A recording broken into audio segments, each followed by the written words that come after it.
3장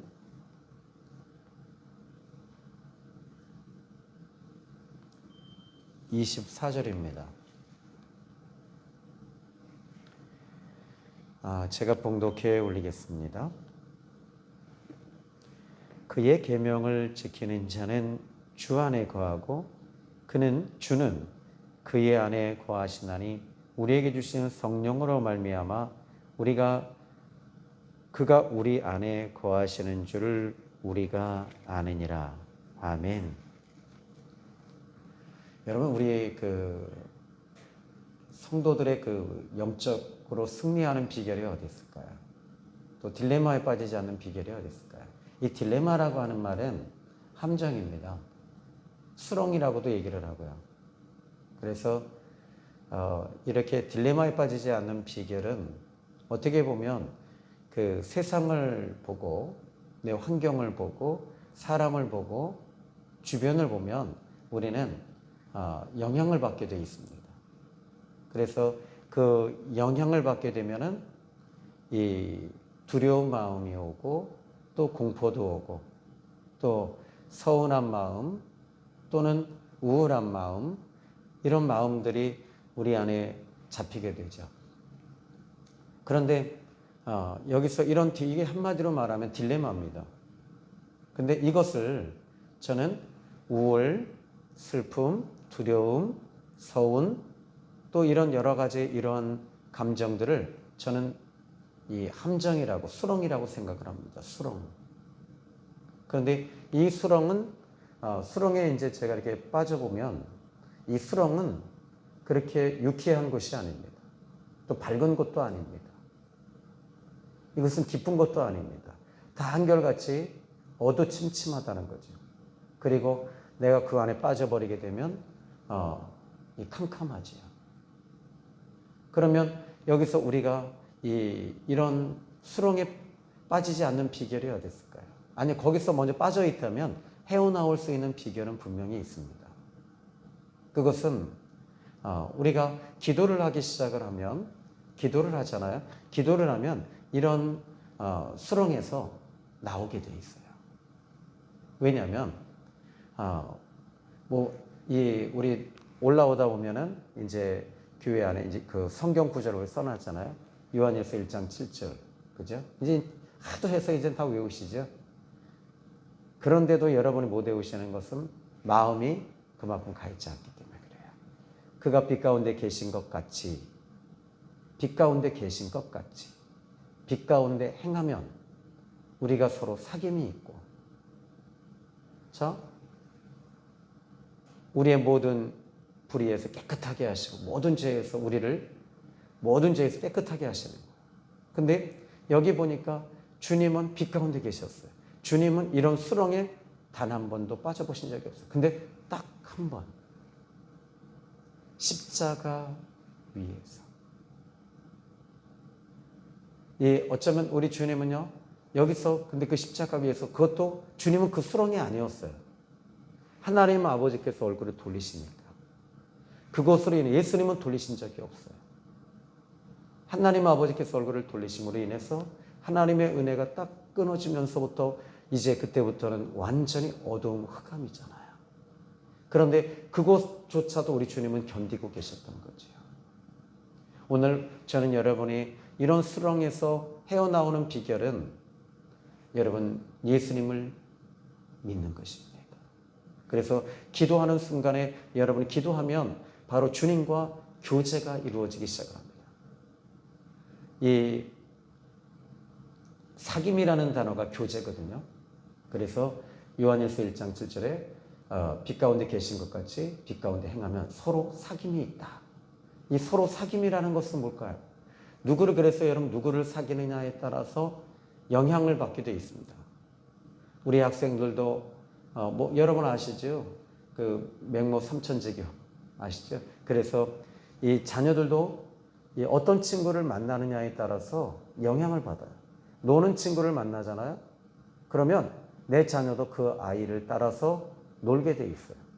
또 담배를 피우는 아이를 만나면 내 자녀도 담배를 핍니다.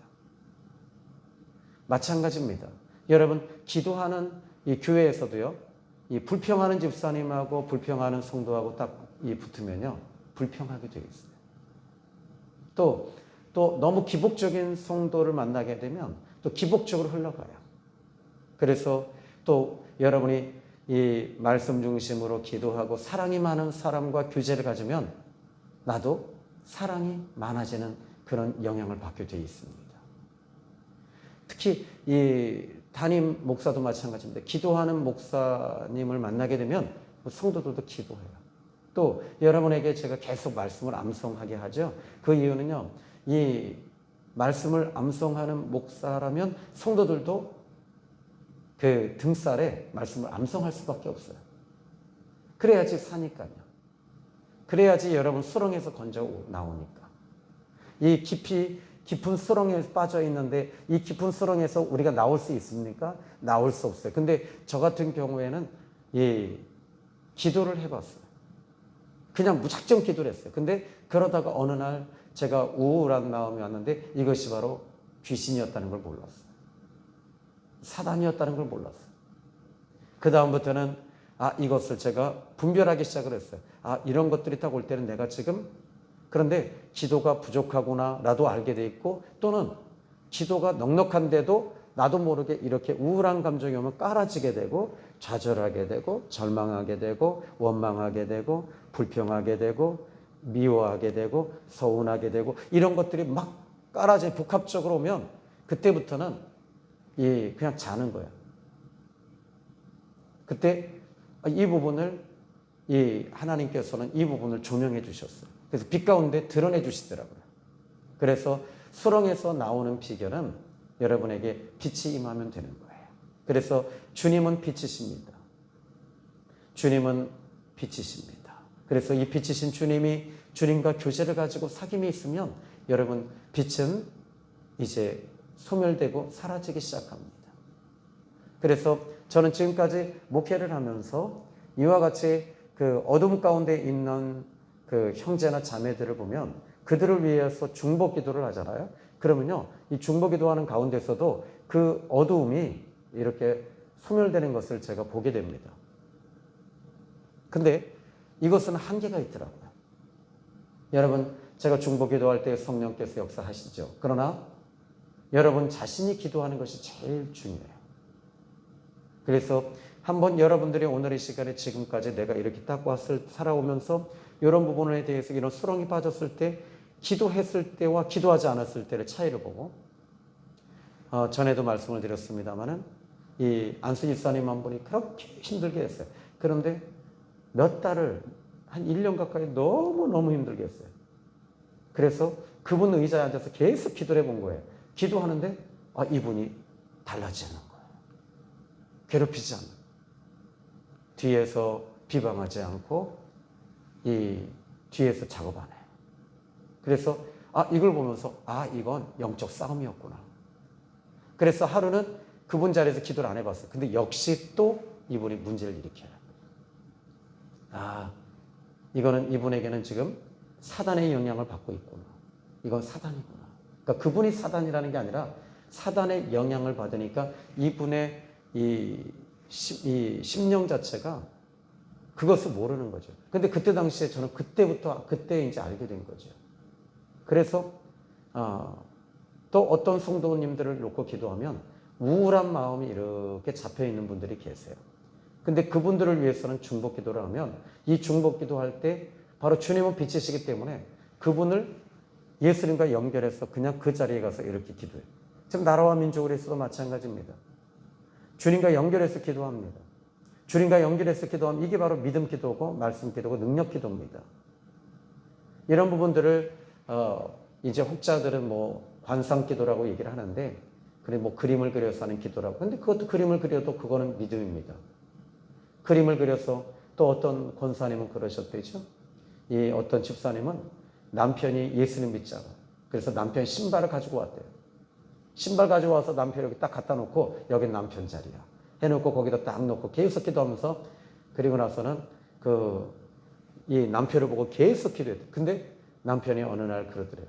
나도 교회 한번 가볼까? 그러고 교회를 오고 나서 그 다음부터 그 자리에 앉혀놓고 보니까 믿음은 바라는 것들의 실상이었구나.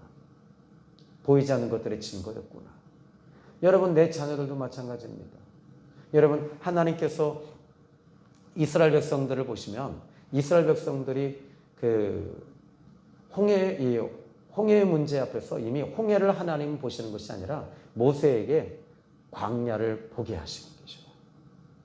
그리고 광야에서 이스라엘 백성들이 있을 때 이미 가나안 땅을 보게 하셔요. 근데 그 일들이 이루어지잖아요. 여러분, 수렁에서 나오는 비결은, 여러분, 이 수렁이라는 것은요, 이건 죄입니다.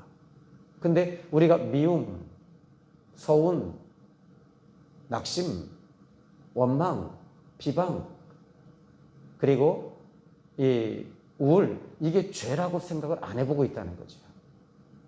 이런 것들은 여러분, 죄라고 하는 것이 너무 이게 추상적이고 너무 광범위하기 때문에 사람들은 이 죄에 대해서 드러내지 못해요. 근데 이 죄라고 하는 부분을 어느 순간에 여러분들이 그래서 어제 말씀을 드렸죠. 체크하라고 그랬어요. 어떻게 해요? 여기 요한일서 3장 20절, 21절 말씀 보니까 우리 마음이 우리를 책망할 것이 없으면 하나님 앞에 담대함을 얻는다 그랬습니다. 그러니까 내 마음이 책망이라는 부분이 뭐죠? 이 죄책감, 양심의 가책, 이런 것들이 내 마음에 어느 날 나를 체크해보기 시작을 해요. 여러분들이 영적으로 자꾸 좀 체크 좀 하셔야 돼요. 체크하게. 근데 문제는 뭐냐면 설교 말씀 듣는 것에만 익숙해져 있는 거죠. 익숙해져 있다 보니까 영적 싸움에서 그냥 다 어떤 하나의 결정적인 순간에서 다 자빠져요. 근데 이 결정적인 순간에서 이 부분을 하나님이 보시는 관점에서 영적으로 분별을 해야 되는데 분별하지 못하니까 어떻게 돼요? 어떻게 목사님이 그럴 수 있냐? 어떻게 장로님이 그럴 수 있냐고? 어떻게 남편이 그럴 수 있냐고? 어떻게 아내가 그럴 수 있냐고? 어떻게 부모님이 그럴 수 있냐고? 어떻게 그럴 수 있냐고 막 그것만 보니까 무엇이 오죠? 서운하고 또는 이 부분이 미운 거죠. 그런데 이런 부분들을 여러분들이 영적으로 다시 한번 조명해서 좀 보셔야 돼요. 예를 들어서 어떤 서운한 일이 있습니다. 근데 이 서운한 일을 할 때 보니까 서운한 감이 딱 왔어요. 남편을 통해 왔어요. 누구 통해서 왔어요. 근데 그것을 그 사람에게 풀려고 하면요. 그 사람이 나에게 이렇게 공격을 했을 때는 그 사람은 이미 그냥 공격한 게 아니에요. 이 세상 영을 가지고 공격을 하기 때문에 이 부분을 난 당신 때문에 너무 서운해. 난 이러지 않았으면 좋겠어. 라고 하는데 이걸 받아주겠냐는 거예요. 왜요? 악한 영에게 영향을 받고 있기 때문입니다. 근데 이런 부분들을 우리가 너무나도 그냥, 그래서 저는 전에 이제 한때 그 노예 이제 우리 그 시차례를 통해서 한번 이제 놀러 갔어요. 근데 그때 당시에 이제 우리가 그 노예에서 갔을 때 강사가 어떤 강사였냐면 이 심리학 강사였어요. 그래서 이분이 대체의학해서 어떻게 하냐면 이 우울증을 그냥 다 풀어줘 버리는. 근데 목사님들에게 우울증, 또 목사님들이 순수해서요. 나도 또 순수해서 또 그걸 다 따라했어요. 어리를 톡톡톡톡 장로리 한번 해봤었지. 기억나시죠? 여기를 치고 여기를 치고 여기를 치고 여기를 치면 진짜 풀어지는 거예요. 근데 그게 이 심리학에서 얘기하는 거거든요. 대체의학에서. 근데 우리는 예수님 믿고 풀어줘야 되잖아요. 그러니까 일반 심리학을 갖다 우리가 배우고 있었던 거죠. 예수님을 통해서 우리가 풀어줘야 되는데 예수님은 예수님이고 내가 아픈 건 아픈 거야. 이렇게 해버리니까 어떻게 될까요? 여러분들이 영원한 딜레마에 빠져 있는 거죠. 그러니까 이 부분이 좀 특히 이 히브리인들은 이런 이야기를 합니다. 신부하고 이제 결혼을 하면, 이제 신랑 신부가 결혼을 하면 입맞춤을 할 때 여러분 마스크 끼고 입맞춤 해보신 적 있으세요? 그거와 같아요. 그러니까 하나님의 말씀을 들을 때 이 말씀이 나와 좀 이렇게 딱 매치가 돼야 되는데 매치가 안 돼. 매치가 안 되니까 역사가 일어나지 않는 거예요. 그러니까 여러분 지금까지 여러분들이 이제 저하고 스텝을 맞추시고 장로님 10몇 년 동안 같이 맞추고 하면 이제 여러분들이 귀만 이렇게 커질 수 있어요. 근데 여기서 한 가지 이 메시지의 특징이 뭐죠? 저와 제가 말씀을 전하는 가운데서 여러분에게 함께 은혜 나누는 게 뭐죠? 영적 싸움에 그 영적인 싸움, 영적인 세계를 드러내주고 영적 싸움을 어떻게 해야 되는 것인가에 대해서 늘 이야기를 하는데 이 성경에서는 창세기서부터 계시록까지 그걸 계속 이야기하고 있다는 거예요. 그러니까 설교를 들어오면 여러분 이 핸드폰으로 이 설교 딱 치면요 목사님들의 설교가 쭉 나와요. 참 재밌게 잘해요. 정말 잘해요. 근데 그것이 아니라 그렇게 그 수많은 수십만 명의 설교가 떠오르고 막 듣고 있음에도 불구하고 우리의 삶에는 변화가 없는 것은 매치가 되지 않기 때문에 그렇습니다. 그래서 매치가 돼야 됩니다. 매치가 뭐죠? 매치라는 말은요 이렇게 부딪히는 거예요. 이렇게 딱 부딪혀야지 그 매치가 되는 것이거든요. 매치가 되지 않으니까 며칠 전에 제 아내하고 이제 그 세계로마트에 딱 갔다 오면서 그 전축 하나가 있더라고요. 그래서 그걸 딱 주워다가 이거 CD가 있으면 CD를 좀 저는 이제 CD, CCM이나 또는 이제 자연음악을 좀 들어야겠다 하고 왔는데 얘가 그냥 버린 게 아니더라고요. 고장나서 버린 거더라고요. 또 얼마 전에 여기다가 승마기계를 버렸더라고요. 그래서 승마기계를 가져가서 딱 왔는데 안 되네. 오늘 이제 갖다 버려야 돼. 왜 안 될까요?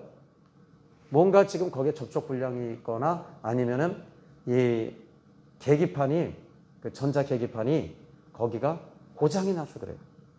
근데 제가 이렇게 전문가가 아니기 때문에 그걸 가지고 가만히 보면서 어디가 고장 났을까 보니까 계기판이 고장이 난 게 아니라 그 안에 기계 하나가 뭐가 지금 고장이 난 거예요. 이것은 그거를 그 돌고 있는 모달을 바꿔야 되는 거예요. 근데 이건 내가 어떻게 해야 될지 모르겠어요. 회사는 이미 부도난 거고. 그건 어떻게 해야 되죠? 버려야 되는 거예요. 오늘 버려야 돼야지. 이 주광군하고 같이 들어서 갖다 버려야 돼요. 마찬가지입니다. 여러분, 이게 뭔가가 지금 여기서 딱 연결이 안 되니까, 연결이 안 되면 어떻게 돼요? 지금 여기에 우리가 저 화레가 도는 것도 연결이 됐기 때문에 계속 돌고 있는 거예요. 여러분의 심령도 주님과 연결이 돼야 되는데 연결이 안 되니까 영적으로 여러분이 매너리즘에 빠지고 딜레마에 빠질 수밖에 없는 것입니다. 오늘 여러분이 기도하면서 목사님 이렇게 말씀 암송하려는데 암송하는 이유가 뭐냐는 거죠. 그 말씀이 살아있기 때문에 여러분의 심령 속에 계속 이게 타오르는 것이거든요. 근데 왜요? 이런 수렁에 빠졌을 때 이 수렁에서 나올 수 있는 것은 하나님의 은혜요, 말씀이요, 기도밖에 없다는 사실을 믿으시고 오늘도 기도로 승리하시기를 예수님의 이름으로 축원합니다. 오늘 역시 이제 여러분 20절로 22절까지 좀 외우시면 좋겠고요. 그리고 이 특별히 24절도 외우시면 좋아요. 그래서 오늘은 20절부터 22절 요 말씀을 다시 한번 좀 생각해 보시면서 묵상하시고 내일 우리는 다시 24절을 다시 한번 강의하도록 하겠습니다. 기도하겠습니다. 하나님 감사합니다. 오늘 우리가 수렁에 빠질 때가 있습니다. 근데 나도 모르게 이것이 수렁인지 아닌지조차도 모르고 이것이 악한 영들이 역사하는 깊은 함정이라는 것도 모르고 우리는 그냥 살아왔습니다. 이제 이렇게 사는 것이 아니라 하나님 분별할 수 있도록 은혜를 주시고 또 나올 수 있는 구원의 은총을 더해 주시되 기도할 때 악한 것들이 드러나며 빠져나가게 하시고 승리할 수 있도록 인도해 주시옵소서. 예수님의 이름으로 기도드렸습니다. 아멘. 주기도문으로 마칩니다. 하늘에 계신 우리 아버지여 이름이 거룩히 여김을 받으시오며 나라의 임하오시며 뜻이 하늘에서 이룬 것 같이 땅에서도 이루어지이다. 오늘날 우리에게 일용할 양식을 주시고 우리가 우리에게 죄 지은 자를 사하여 준 것 같이 우리 죄를 사하여 주옵시고 우리를 시험에 들게 하지 마옵시고 다만 악에서 구하옵소서.